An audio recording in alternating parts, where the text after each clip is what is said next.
నిజంగా చాలా ఎక్సైటింగ్గా ఉంది అండ్ కొంచెం టెన్షన్గా కూడా ఉంది. ఎందుకంటే ఇంతమంది అప్లయన్స్ ముందు నేను ఒక నార్మల్ పర్సన్ అండి. ఏంటంటే ఇంట్లో ఉండి ఒక వంట పని చేసుకుంటూ హస్బెండ్ తీసుకొస్తే వంట పెట్టుకుంటూ పిల్లలు చూసుకుంటూ ఉండే ఒక పర్సన్ని ఈరోజు ఇంతమంది ముందు మాట్లాడడం అంటే నిజంగా చాలా గ్రేట్. ఇది అవకాశం కూడా నాకు కేవలం వెస్టేజ్ ద్వారానే వచ్చింది. ఇంత మంచి ప్లాట్ఫామ్ని నాకు పరిచయం చేసినందుకు నా అప్లయన్స్కు పాదాభివందనాలు. Thank you so much. నా టెస్టిమోనీ అండి, నేను చెప్పాను కదా మా సార్ ట్రాక్టర్ మెకానిక్, తను బట్టలు బాగా వస్తాయి కదా, నేను కేవలం మనీ పరంగానే వచ్చినండి. ఎందుకంటే నేను ఒక 1 lakh ఇన్వెస్ట్మెంట్ పెట్టి ఒక సారీస్ బిజినెస్ రన్ చేసుకుంటూ ఇంట్లోనే వండుకుంటూ ట్యూషన్స్ చెప్పుకుంటూ ఒకరి మీద ఆధారపడకుండా నాకంటూ ఏదైనా ఒక గుర్తింపు ఉండాలి, నేను ఎవరిని అడగద్దు అనే ఒక ఆలోచనతో ఉండేదాన్ని. నేను డిగ్రీ మధ్యలోనే ఆపేసిన. ఏదైనా ఉండాలి, మా సార్ని ₹1 అడగకుండా నాకు నేను వర్క్ చేసుకోవాలనే ఆలోచనతోటి ఇంట్లో ఉండి పని చేసుకునేదాన్ని. అలాంటి ఒక సెక్టార్ నుండి వచ్చిన. నేను ట్యూషన్స్ చెప్పే టైంలో మా సార్ ఒక మాట అన్నాడు. డబ్బుల పరంగా ఒకరోజు నేను తనని అడగలేక ఒక మాట అడిగిన, నాకు కొన్ని డబ్బులు కావాలి, నేను షాప్ పెట్టాలనుకుంటున్నా అంటే, నువ్వు షాప్ పెడతావా, నువ్వు బయటకు వెళ్ళి నలుగురితోటి మాట్లాడలేవు, నువ్వు షాప్ పెట్టి ఏం చేస్తావు, నీకు అంత చేత కాదు, నీకు చేతనైంది వంట చేసుకో, పిల్లలు చూసుకో అని చెప్పేసి తను ₹1 కూడా ఇవ్వలేదు. తన మాట అన్నాడు, వెళ్ళిపోయిందండి. నాకు ఏం చేయాలో అర్థం కాలేదు. కేవలం ఒక 20 మెంబర్స్ పిల్లల్ని గ్యాదర్ చేసుకొని ట్యూషన్ చెప్పి ఆ వచ్చిన అమౌంట్ తోటి ఫస్ట్ ఒక 5,000 తోటి స్టార్ట్ చేసిన బిజినెస్. నేను బయట వెస్టేజ్ రాకముందు చెప్తున్నానండి, 5,000 తోటి స్టార్ట్ చేసి 1 lakh దాకా ఇన్వెస్ట్మెంట్ పెట్టినా కూడా మా సార్ రోజు నన్ను అడిగిండు, నువ్వు ఒక 1 year అంతా చేసినావు కదా, ఎంత మనీ తీసుకొచ్చినావు, నన్ను డబ్బులు అడిగినావు, నీ నుంచి ఏమొచ్చింది, ఏం చేసినావు, నీకు ఏమీ చేత కాదు అని చెప్పేసి అన్నాడు. నేను దాన్ని కూడా ఒక్కరోజు కూడా ఏం అడగలేదు. కానీ ఒకటే ఒక ప్రార్థన, దేవుని ముందు, దేవుడా నాకు ఒక అవకాశం ఇవ్వు, నేనంటూ ఏంటో ప్రూవ్ చేసుకునే అవకాశం ఇవ్వు, కానీ కష్టం మాత్రం ఖచ్చితంగా చేస్తా, కానీ ప్రతిఫలం మాత్రం ఇవ్వు, అవకాశం ఇవ్వు అని కోరుకున్నా. ప్రతిరోజు పూజ చేసి దేవుడికే తెలుసు ఏం కోరుకున్నానో ఎలా వేడుకున్నా అనేది. ఒకరోజు వెస్టేజ్ అవకాశం దేవుడు ఎవరికి ప్రత్యక్షంగా రాడు కదండి, ఒక అవకాశాన్ని పంపిస్తాడు. అలాగే నాకు వెస్టేజ్ అవకాశాన్ని పంపించింది అనుకున్నా. అల్ట్రావాష్ అని ఒక ప్రోడక్ట్ నా దగ్గరికే వచ్చింది వెతుక్కుంటాం, కానీ మేము నమ్మలేదు. ఇలాంటి బయట చాలా చూసిన ప్రొడక్ట్స్ అని చెప్పేసి నమ్మలేదు. కానీ తను ఏమన్నదంటే ప్రొడక్ట్స్ వాడినాక మాట్లాడు అని చెప్పింది. ఒక క్లాత్ వాష్ మండలంలో అల్ట్రావాష్ ఉంది కదా, మా సార్ ట్రాక్టర్ మెకానిక్ తన బట్టల కోసమే నేను లిక్విడ్ తీసుకున్నాను. తను ఆ రోజే ఐడి చేసింది. తన బిజినెస్ గురించి ఏమీ చెప్పలేదు. ఐడియా తీసుకున్నాను, బిజినెస్ గురించి తెలియదు, ప్రోడక్ట్ తీసుకున్నా. నాకేంటంటే మా సార్ బట్టల గురించి చాలా ఒక 1 hour 2 hour వేస్ట్ చేస్తా అండి నేను తన బట్టల కోసం. ఎందుకంటే బయట 10 మందిలో తిరుగుతాడు కదా, బట్టలు మాస్తాయి, బాగుండాలి, స్మెల్ రాకుండా ఉండాలని నానబెట్టడం చాలా చేసేదాన్ని. సరే ఇది కొత్తగా వచ్చింది కదా, ఒకసారి వాడిద్దామని చెప్పిన.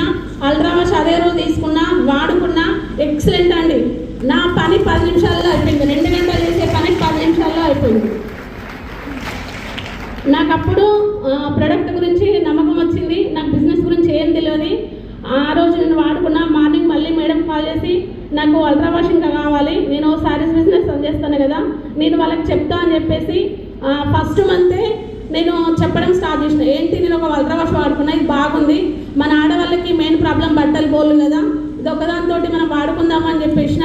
వాడడం స్టార్ట్ చేసిన. ఫస్ట్ మంత్ నేను ఒక 60 బాటిల్స్ దాకా వాళ్ళకి చెప్పేసిన, రండి తీసుకొచ్చుకున్న బాటిల్స్ ఇచ్చేసిన. అంతే నా పని, ఇచ్చేయడం, డబ్బులు తీసుకోవడం, మళ్ళీ బాటిల్స్ కావాలంటే అల్ట్రావాష్ ఫోన్ చేయడం, తెచ్చుకోవడం, అంతే నా బిజినెస్.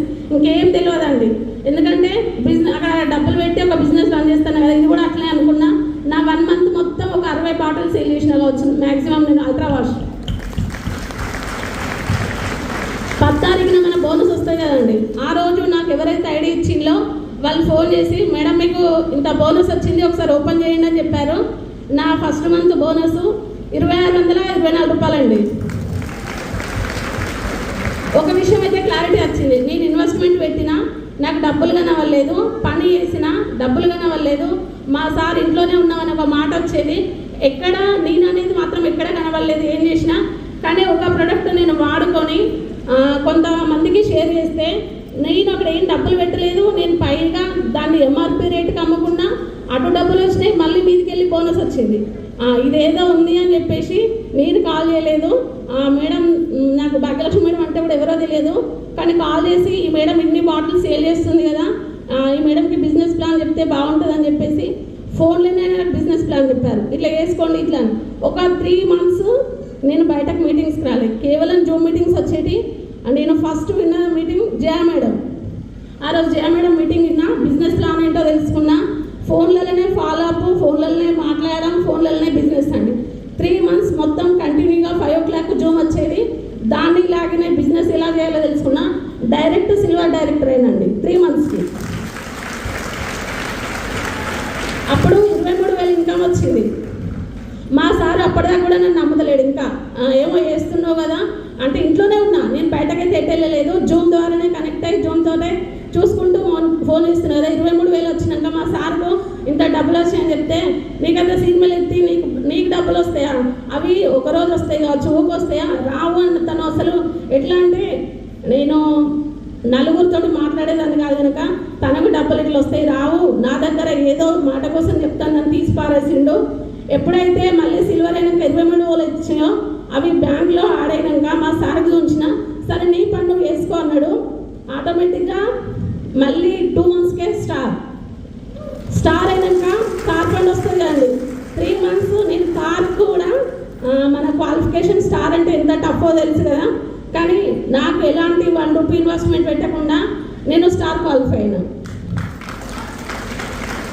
అప్పుడు 300 PV నాకు మన దగ్గర, మాకు కేశవపట్నం కదా స్టోర్స్ అవైలబుల్ లేకపోతుండే, నేను 300 PV వేసేది. నా డౌన్లో కూడా ఒక 10 members తోటి 300 PVలో లాగిన్ అయ్యి ఒక్కొక్కరు ఒక్కొక్క ప్రొడక్ట్, ఒకరు హెల్త్ కేర్, ఒకరు అగ్రికల్చరు, ఒకరు హోమ్ నీడ్స్, ఇలా పెట్టుకొని మేము బిజినెస్ స్టార్ట్ చేసి, మాకు ప్రొడక్ట్స్ అవైలబుల్ లేకుంటే మహేష్ సార్కి నిజంగా పాదాభివందనాలు. ఎందుకంటే మాకు ప్రొడక్ట్ సర్వీస్ చేసే విషయంలో సార్ ఎప్పుడు ముందుండేవాడు. ఎందుకంటే మాకు ప్రొడక్ట్ తీసుకొచ్చి ఇచ్చేవాళ్ళు, మా సార్ సపోర్ట్ లేదు, ఎవరు తీసుకొచ్చేవాళ్ళు కాదు కనుక సారు మా అందరి డబ్బులు మేము ఫోన్పే చేస్తే మాకు మార్నింగ్ కల్లా ప్రొడక్ట్ అవైలబుల్లో ఉండేది ఇక్కడ కేశవపట్నంలో. సార్ జగిత్యాల, ఒకసారి అర్థం చేసుకోండి. అలా స్టార్ట్ చేసిన బిజినెస్ చాలా స్ట్రగుల్స్, చాలా పెయిన్స్, అన్నింటి తర్వాత వచ్చింది ఏంటంటే, ఒక స్వప్న మేడం ఉన్నారు, తను ఒక క్లాత్ వాష్, బట్టలు విండుకుని ఒక క్లాత్ వాష్ వాడుకొని తన జీవితాన్ని మార్చేసింది. ఎక్కడున్నా కూడా నేననే ఒక గుర్తింపు వచ్చిందండి ఇప్పుడు. నిజంగా ఇదైతే తర్వాత 6 months తర్వాత క్రౌన్, అసలు క్రౌన్ కూడా దాని వాల్యూ ఏంటి, ఏం చేస్తే ఏంటి అనేది కూడా తెలియకుండానే క్రౌన్ డైరెక్టర్ అయినాం. హానరింగ్ విజయవాడలో జరిగింది. నేను ఇంకా 10 జన్మలు దేవుడు ఇచ్చినా కూడా నాకు హానరింగ్ తీసుకునే అర్హత ఉంది అని మాత్రం నేను అనుకోవట్లేదండి. అట్లాంటి హానరింగ్ తీసుకున్నా నేను. అప్పుడు అర్థమైంది వెస్టేజ్ బిజినెస్ అంటే ఏంటి, అందులో మనం నిలబడితే మనం కోరుకున్న కోరికలు. నేను బిజినెస్ వచ్చింది మనీ పరంగా అని చెప్పిన, నా పిల్లలకు నేను పడ్డ స్ట్రగుల్స్ నా పిల్లలకు ఉండద్దు, డబ్బులు ఉంటే అవి అన్నీ ఆటోమేటిక్గా వస్తాయని ఒక మైండ్ నాకైతే ఉంది. ఆ మైండ్ మెంటాలిటీతోనే డబ్బుల పరంగానే బిజినెస్ స్టార్ట్ చేసిన. కానీ ఇప్పుడు అదే సెక్టార్లో ఉన్నాను. ఎందుకంటే నిలబడితే ఖచ్చితంగా డబ్బులు వస్తాయనే నమ్మకం ఉంది. 100% వెస్టేజ్లో ప్రొడక్ట్స్ వాడి షేర్ చేసుకుంటే అందరూ ఇన్కమ్ తీసుకోవచ్చు, మంచి గుర్తింపు వస్తుంది, మంచి హెల్త్ వస్తుంది. నిజంగా థ్యాంక్ యూ సో మచ్ ఈ అవకాశం ఇచ్చినందుకు. Thank you.